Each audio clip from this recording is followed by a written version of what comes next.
Okay, I think we can start. Thank you all for coming, and thank you guys for showing up.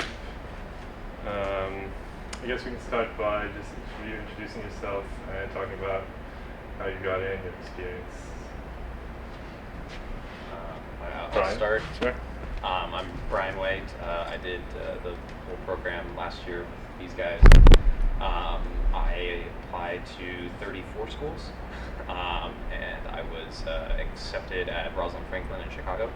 I'm happy about that because I'm from Chicago and I get to go back there. But yeah, I mean, I don't know what else about the specifics of the process I could talk about, but yeah, we'll have plenty of time for questions. I'm Rachel Larley. I also did the program with these guys. And I applied to 21 schools. I also did the Texas application, so if you guys have any questions about doing the Texas app separately, feel free to ask me about that. And I don't know where I'm going yet. I'm still deciding. But yeah, ask me any questions. I'm happy to answer. I'm Noah. I'm from the area. I did the fast route through the program. I've taken a little bit more time off. Actually, I guess Brian and I are about equal. Yeah. But I graduated in 2008 from undergrad and kind of wandered for a while, so I can answer questions about how to spin that to your advantage. And since I'm from the area, I'm lucky enough that I could apply to UMass, and that's probably where I'll be going. Yeah.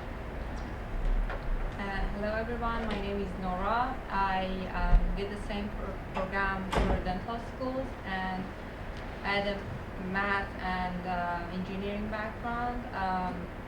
That's why I had to do this program, and I applied to 18 dental schools and I got to USC. So if you have any questions about dental school, Oh yeah, I should probably say my background's in public health and business, so going into the program, I had no hard science experience aside from what I did in high school. So it was a big transition for me, so if you have any questions about that too, or how to spin a different undergrad degree into something valuable, I can help answer those questions. And my background was in economics, and I worked in private industry for about 4 years before coming here. So if you have any questions about what it's like to very dramatically switch careers, I can address those as well. Anyone would like to start with a question? I guess I can ask one. The MCAT, in terms of preparation, how much time did you prepare if you took any Kaplan courses or anything? That'd be interesting to know. I prepared for the AT exam, which is for dental schools, and I had cracked the AT, which was very helpful, and also DAT Destroyer is very helpful for the perceptual ability section, and that's it. DAT Destroyer. Sounds so aggressive. I took the MCAT, of course. I took the Kaplan course in person in Harvard Square here. I found it tremendously helpful. And as far as timing goes, that's some people wonder about that. I took mine. It's funny. Last year I remember coming to this thing and everybody had their opinion for what was the best date to take the MCAT. But it's really just you have to evaluate your whole application timeline and see what makes sense for you. Just remember that it takes a month or 6 weeks to get the score back. And you want to balance it with finals and that sort of thing if you're going to be applying this year. So I took mine on May 31st, and I think that is the best day to do it. That gave me a couple weeks after finals finished to exclusively focus on MCAT. But my Kaplan course, was running concurrently with spring semester. So I started my studies in January and took it at the end of it. I took an exam crackers course that was in, I think they call it their Harvard location, but it's actually Central Square. I really like the exam crackers books and the material. I think it distills down a lot of information into what is really necessary to know and also presents it in a really digestible manner. but I was not impressed with the organization of the course itself. So I guess I would beware a little bit as to like actually taking an exam preppers course, but I would recommend the books as study guides and materials. They have a lot of good quizzes after each chapter that kind of test your knowledge, and good full-length exams too. And definitely take all the AAMC practice exams. Those are by far the best indicator, I think for me at least, as to how you're likely to perform on the actual exam. I took the MCAT on June 21st, and I thought it was a pretty good date to take the MCAT. I don't know. I think, so it gave me about a month after like classes ended to really dive in and study, and then it allowed me to have kind of a week prior to the exam to not really do anything and just relax and try to be a little zen before the actual exam happened. I think if I had taken it earlier, for me, I would have felt a little rushed, and felt maybe like I wouldn't have been able to relax at all before the test date. Felt like I needed to study until the actual exam. But like Noah said, I think you really have to evaluate you and your personality. You know, how nervous do you get about taking standardized tests? How much study time do you think you're going to need? Especially, what coursework did you just complete? Because if you just took Orgo, for example, you're probably not going to have to study Orgo as much as you might if you haven't taken biology for a while or something like that. And I think that's all I have to say about that. I would just echo what she said about keep your coursework in perspective when deciding how much time to allot for studying. Because I know you've probably heard like the horror stories of the people who like just studied the MCAT for 3 months or 6 months or something like that. But I found that because I had come off of basically a year of doing nothing but studying the information that's basically on the MCAT, as far as content went, I really didn't need to do a lot of review. And it was mostly just like catching back up on Gen Chem, which I had taken, the summer before. So I took mine on June 13th. So I thought that was a pretty good date. Kind of split the difference there. It gave me exactly a month after we took finals to just basically, I kind of just disappeared and went down a hole and studied every day. I didn't take a class, but I used the online tools for Kaplan. And of course the AMC practice test. And basically what I did was I would just take practice test after practice test after practice test, and then I would look at what I was weak on, and I would maybe review that, and then take practice test after practice test. And I think that was a good strategy for me, because it made it so when I got to the actual exam, this was just something I had almost, I had trained for, and so as soon as I actually hit the exam, I wasn't nervous at all. It was just like, oh, this is just another practice test. I've done it a million times. And so it was really easy for me to be calm. Going into the test, I was going insane with anxiety, but as soon as I sat down and started taking it, it was just like, oh, this is the motion that I've done a million times before. One thing I will say about my later June date, so I was able to submit my AMCAS application prior to actually knowing what my score was, but that was also prior to schools finding out what my score was. But I felt like there was a little bit, for me, I felt like maybe it was a tiny bit too late, because I had to apply blindly and be like, well, I hope I did well enough to even be considered competitive at this school. And I felt like I was waiting just like a smidge too long to find out what I got.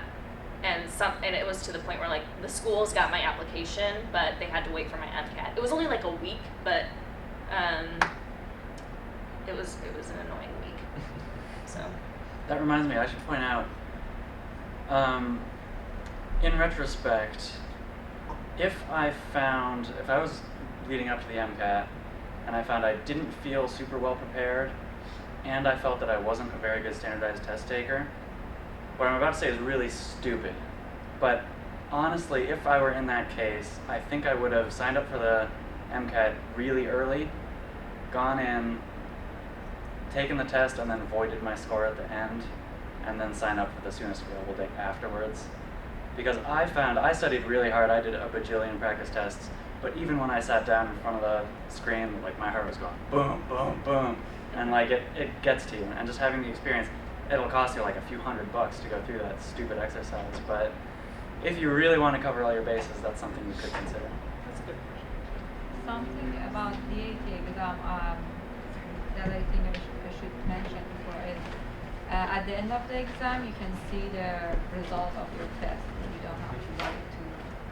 Must be nice. Yeah. It's very That's good. what- How you did it. And we should probably add the disclaimer that if you haven't taken the MCAT already, you're going to be taking the new one. And that's going to lend itself to a whole new situation. You're not going to have nearly as many practice tests to go off of, a lot more uncertainty. So kind of. Everything that I've heard is that the MCAT's going to, at least for the first year or two, is going to count less in your application until they kind of figure out the new exam. In terms of the essays, I forget the terminology. There's like first round, second round, right? Oh, there's Oh. the initial application and then secondaries. Yes. Yeah. So like the stuff. I was wondering how much time did you put in writing these essays, and like how did you organize that whole mirage of applications, and how did you choose how many med schools to apply to? I went on SDN, which I would recommend staying away from as much as possible unless you have, but it is a good source for information sometimes. And I basically looked at what other non-traditional students who didn't have an in-state school were applying to, and the numbers were pretty high. They were at least in the high 20s for a lot of them. And so I figured I'd just play it safe and hit the 30s, and that played out well, I guess. But you will probably, unless you have like a really bad application, you will probably get secondaries from just about every school that you apply to. And so for me, that was 34 secondaries. So that was a pain in the ass. I think, obviously, I basically had 3 tiers of schools. Like, these were my top choices, these were my middle choices, and these were sort of my last choices. And there wasn't any way around it. Like, I just, spend a lot of time writing essays. The rule that I hear is that you don't want to wait 2 weeks or 2 weeks or more to send in your secondaries, because that indicates to the school that you're not really serious about them. So at the very least, know who your top choices are and get those back to them immediately, and then just prioritize from there. And don't be shy about, you'll get a lot of the same questions, and I think it's perfectly okay to just submit the same essay to some of them, because it's not like they compare answers, and otherwise you will go insane if you.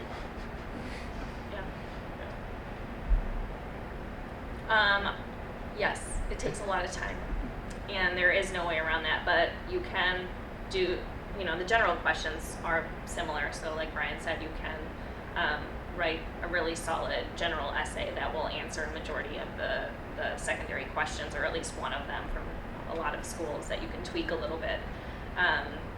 Make sure you watch for their word limits too, because some of them want, a couple paragraphs per answer depending on the school, and some of them want like a full-fledged 5-paragraph essay. And I say where fewer words is required, type fewer words. Don't take the time to write a full essay. And one thing that I would recommend about secondaries too is definitely prioritize, like Brian said, and also save, because often you'll have to type directly into the boxes on the website where you do your secondaries.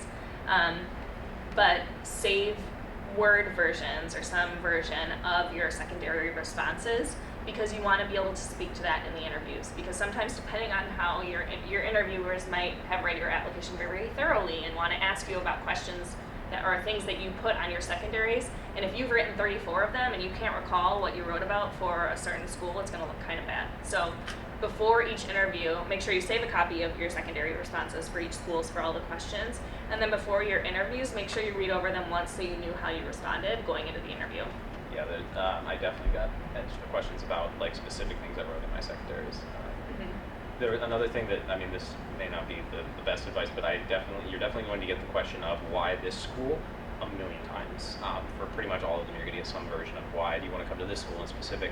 And I actually had a form essay that was like, I would really like to go to insert school because insert 3 things I found on your website, and then insert joke about state that the school is located in. And that was the format. that I sent on all of those, and it just saved me a lot of time because, and I mean that's all you're going to write anyway. I mean, so when you're applying to a lot of schools, you really don't have the time to, have a special relationship and knowledge of each and every one. So, yeah, that was the only way I found I could survive writing 30 of those for schools that I hadn't really looked at hugely carefully, or like maybe didn't do a lot of research on. And one thing that I do want to add to that is, if you're applying to state schools that maybe aren't the state in which you have residency, you might hear that it's harder to get in being an out-of-state applicant. Well, if you're writing a secondary for a school where you're not a resident, make sure you play up, like, do you have family in the region? Like, what ties you to the state? What are your reasons for applying to that state school specifically? And my personal experience has been good. Like, I applied to Texas schools, for example, and I got an interview at a Texas state school, which is really hard to get being an out-of-state applicant. And I think because I played up the fact that my sister lives there, my niece is growing up there, I could envision myself laying roots there. They're more willing to extend me an invite, seeing as they want to invest in people that are going to stay in their state because the tuitions are subsidized, right, by the federal government, or the state government, I don't know. But anyway, they want to invest in their state resources, right? So why do you want to come to the state, and why do you want to? How can you see yourself staying in the state? And playing up family ties or personal ties to the region was helpful to me personally. That definitely, like in my interviews at schools in Chicago, we definitely, not only did I make sure to play those up, but I would get lots of questions about them. Like, oh, you're from Chicago? Yeah, where did you live? Oh, Old Town. Oh, yeah, I love Old Town. Did you go to this restaurant? Or so yeah, don't be afraid to bring. That's just like good general advice for any interview or any essay that you write. Yeah, only thing I would add is stay very, very organized with your spreadsheet. Like when you're selecting your schools, first of all, definitely go by like the clear rule outs. So like some schools don't accept out-of-state applicants. Obviously got those off. Then go by like geography. If there are some places you don't want to be. And one resource I found very helpful for getting down from my like 50-ish potentials to my eventual 33 was I went onto the MSAR, M-S-A-R. I don't know if you guys have browsed it yet. It costs like $15, $30. $30 for the year or something. 100% worth it. Mm-hmm. It's online. And it has a profile for every med school, acceptance info, and it tells you how many students they matriculated from out of state, out of their total student body. And like UCSF admits like 3 people out of 10,000 applicants from out of state. So it's like whatever dream school, you can pretty much just cross it off the list if that's the case. That's another good way to whittle down the numbers a little bit. But yeah. Mm-hmm. They also have like GPA and MCAT numbers, which I'm not sure how accurate they are because they didn't necessarily agree with the numbers that I got from the specific schools. Mm-hmm. But it also, like, if you maybe are like on the lower end of MCAT or GPA, you can look at those numbers and see, is there like the distribution curve of like who the school accepts, or like am I just wasting my time?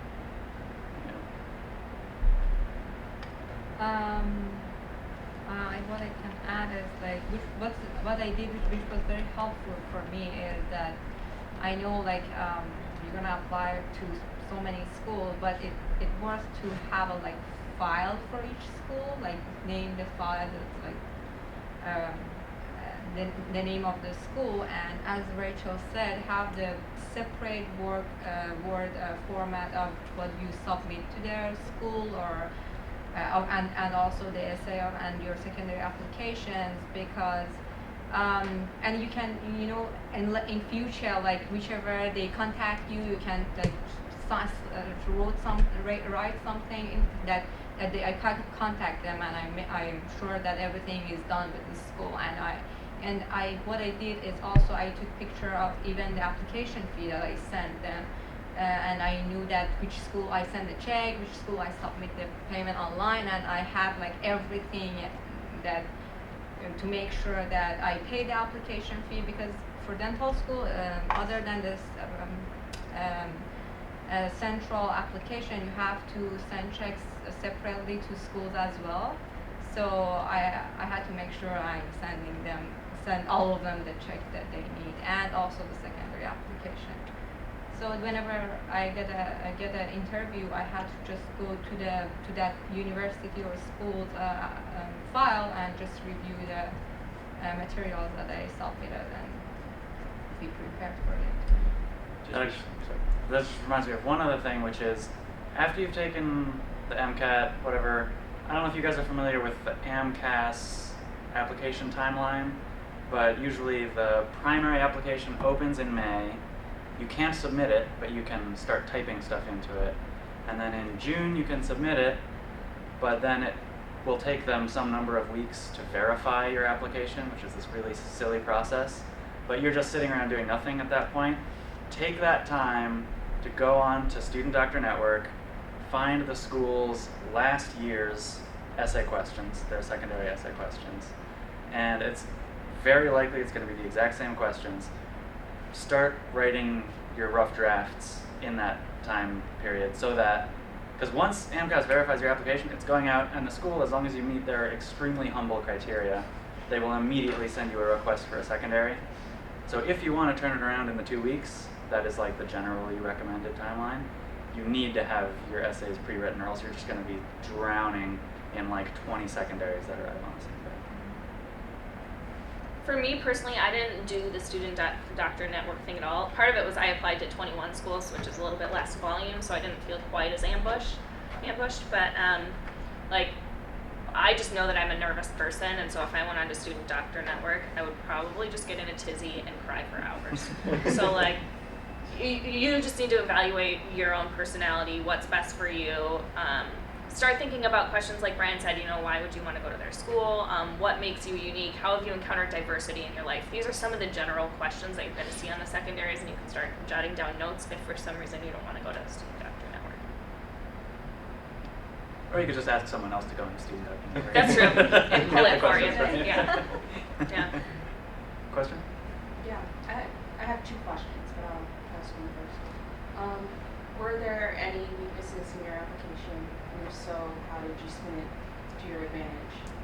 And then the second question, on average, how much did you spend on applications, MCAT, and traveling for interviews?